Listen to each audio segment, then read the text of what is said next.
Ask the question.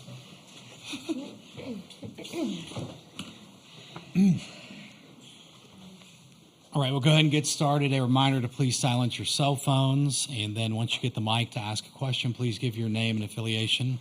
We'll start with a statement from Florida State head coach Lonnie Alameda, and then move to questions to the players, dismiss the players, then go back to questions for Coach Alameda. So if you have a statement. Yeah, just hats off to Tennessee and their season. Ashley Rogers is an incredible pitcher, and I know it's hard to be on the other side of that, and there's some incredible ball players on that team, and so that's a really gritty win for us, and they're a really good ball club. Super proud of our team. I mean, we've been talking about being rugged and intentful, dependable, and energetic all season, and it is showing up at the right time, and I'm really proud of us, of all of us. There were so many people that contributed today. It's just really exciting to be in the championship series. Questions for players? Front row, right? Brett Nevitt, Knowles 247. Kat, after they called the delay game on you, it looked like you kind of just chuckled a little bit and said, you and me to Michaela. I know you guys have talked about having the so what, who cares mentality this year. Just how big do you think that mentality has been into getting you guys to the point you're at now? Oh, yeah, absolutely huge. I mean, I have a fairly long routine, so it isn't the first time that it's happened, but it also partially happened because I got on the rubber and I looked to Michaela for the sign, and then I said, oh no, I have to look to Coach it for the sign, so I was kind of laughing at myself that I made that mistake, but I knew that we were about to throw a drop away, and I was just really confident in the pitch, so it didn't really bother me, but just eyeing up Michaela, and we do that all the time, just me and you out there. More questions for players? Front row, right again. Michaela, on your homer, it seems like you kind of just reach down, that ball ends up 5 rows into the bleachers. Just how confident are you in your strength that any ball you get your barrel on, it could impact the game? It's a bit of a double-edged sword in a way, knowing that if I swing and make contact, that has a chance of going pretty far, but also at the same time just sticking to the routine and knowing what pitch I want to get my swing off on. It's been a constant battle for years, honestly, and just wanting to zone in and just being able to talk to my coaches and figure out like a true plan and being able to stick to it is the biggest part. And I know at that point I was down in that at bat. I think it was a full count, right? My memory is bad, but at that point it's just a matter of putting bat on the ball. So it's as simple as that, and try to keep it as simple. Okay. Second row, right. Nicole Auerbach, The Athletic. Kat, what was going through your mind with the final pitch immediately after, knowing that your career is going to end in the championship series?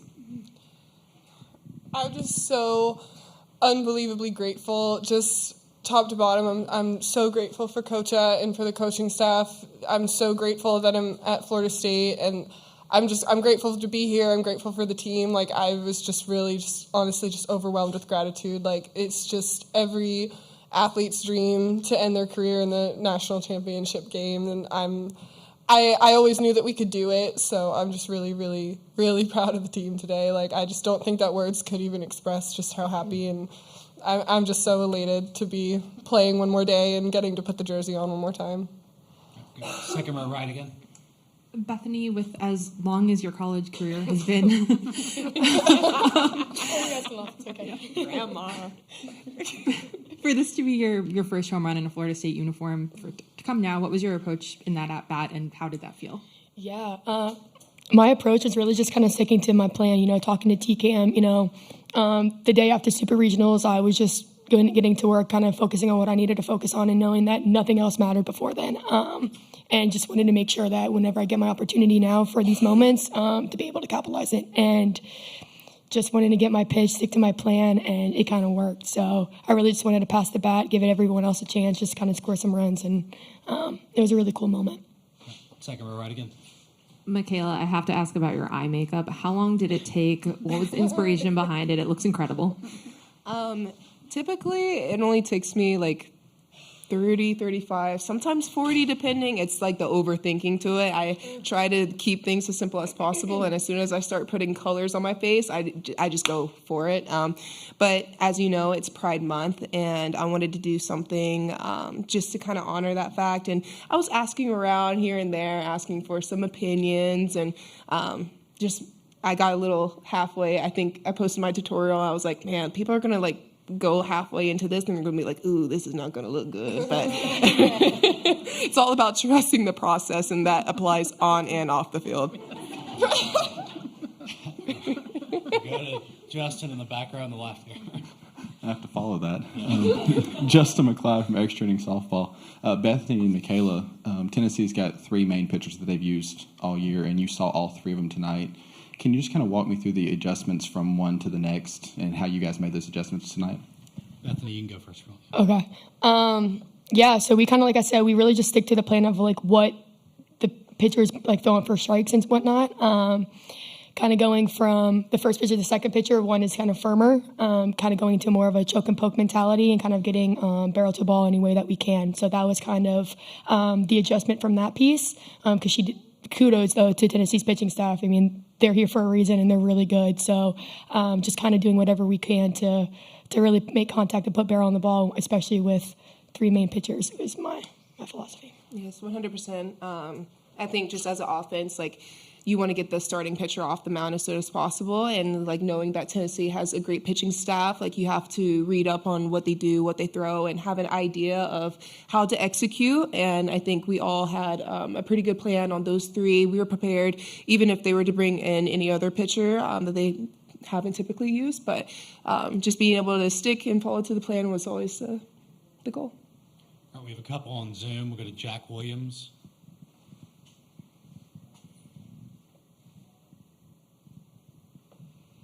Question here. Want to talk about from the the pitcher's perspective of the way things were going in the game. McKenna had those 4 illegal pitches called on her. You had the delay of game call as well. I guess at the same time in executing in that definition, what does that say about the pitching that you guys have and the ability to execute?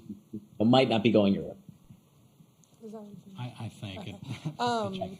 Yeah, just kind of what we said before, like all year we've had this like so what, who cares mentality, just next pitch mentality. Like the illegal pitches, I think Kenny's had like 1 called on her all season long, so it was kind of crazy that she was getting them now all of a sudden. But she is such an incredible freshman. She does not look like a freshman out there, and her ability to just so what and keep pitching and just keep doing her thing. I'm just so unbelievably impressed by her. So definitely kudos to Kenny. I'm super proud of how far she's come. And then, yeah, again, with the delay of game, I mean, I was up 0-2 and I was confident in the next pitch. So it doesn't really matter, but it's just a so what next pitch mentality, I think. And we work on that a lot in practice and in games throughout the entire season. And then I think it's great that it's showing up for us now. Okay. We'll go back to Zoom to Hassan Kasum.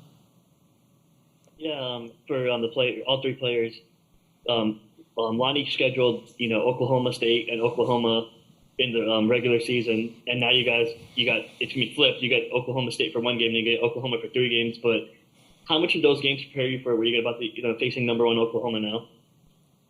Bethany, you can go first. Yeah, I think that was like a really test for our team and kind of what we're made of. Coming in there in what was kind of like the beginning, middle of the season and whatnot, we learned a lot about us, kind of what we're made of, what we need to do. And I think that allowed us to really prepare ourselves kind of going on later in the season and kind of being in these moments right now and just kind of preparing ourselves. So I think, yeah, we did a really good job. Yeah, definitely. I think our coaches pride themselves on making such a great schedule for us. And it's one of those things, like if you want to be the best, you have to play the best. And those are all great ball clubs. And just being able to start off our season against teams like that, it allows us to make great transitions and being able to learn more about ourselves. That way, when we get 3 quarters close to the end of the season, like we're really bonded and gelled. And I think that's definitely showed up today and here why we've been in OKC. Yeah, what Michaela and BK said. I mean, that it was a really great job making our schedule, and so kudos to T-Will on that. But, I mean, they're tough games, and, we go out there and we wanted to play them on spring break. It was a long road trip. It was tiring for the team. It was tough on us. I think we went 1-3. But we learned a lot about ourselves, and I totally believe that we wouldn't be where we are now if we hadn't had that experience. So, and it's nice to have a little bit of information and have already played them. So, All right, that's all the time we have for players. Thank you, Michaela, Bethany, and Catherine. Thank you. Thank you. Thank you, guys. Questions for Coach Alameda now? Go front row right here. Coach, just it seems like you guys are playing complete team softball this entire week. I think you've only given up 2 runs. Just how proud of you are you of the complete team effort through and through? Yeah, I mean, it's the ultimate goal when you get here is can you have everything firing on all cylinders? And, there's no book written on how to do that. So you got to go from your previous experiences, your upperclassmen and what you think they consistently can bring and how you can grow your young ones. And so alluding to our games here in Oklahoma midseason, we had to figure out what we could do with our pitching staff. We knew what Kat was capable of doing, but how could we get outs from our pitching staff and figure that piece out? So putting them in those situations helped grow McKenna and help grow Allie and Mac. So, it's just been really cool to know that you're planting these seeds to hopefully this thing comes to fruition. And I'm really happy for them. This is their moment. It's, of course, my career and, my passion is coaching and I love it, but they're only going to be able to do it for 4 times, and so maybe BK for 7 or 8 or whatever it is for her. But, they're going to have that for the rest of their life. And it's just super cool to see them earning that. Second row right again. Emma Bachelari, Sports Illustrated. With the base running tonight, both stealing bases, going first to third on a single, was that a particular focus or something you told them to be aggressive before tonight, or was there anything behind that? We knew that we could probably run on Julia a little bit, probably depended on what pitcher was in there. I think we're very aggressive on the base pass. It's something we practice all the time. We want the defense to stop us, and so we will err on the side of aggression. It was a game plan coming in for sure. I think Oklahoma will be a little bit different. They've got a little bit more ability in the battery, but we're still going to take advantage of our first to thirds and second to home and get after the defense, and that's what we've been living on. Stay second row right. Nicole Auerbach, The Athletic, just kind of piggybacking off of that. That is so much of your identity in the way you manufacture runs, but so many runs today off home runs. What does that say about the offense and the different ways to win? Yeah, again, all season long, you talk about how you got to stay in it. You don't know what can happen. And now BK will become a legendary story for us, And, I think that as a coach, you have this dictionary of moments that you can share with underclassmen when they come in. And BK still gets after it in the cages and she had a huge swing for us today. And so it's just really neat to see that they really enjoy each other as teammates, to want to spend that time, to maybe have that moment and that opportunity. And I think Hal came on for a while, and she's been a little bit cold, but we know it's in her, and that's why you have the sticks to come off the bench and do what they do. And tonight was a good matchup for Hal too, with her swing. So, but yeah, if you just keep the pedal to the metal, everybody, and when your chance comes, you're all in it, then something can happen for us. So it's big. All right, front row right. On the illegal pitches, 1, just from your point of view, what did you see? And 2, just how impressed were you with McKenna to stay composed there and still execute pitches?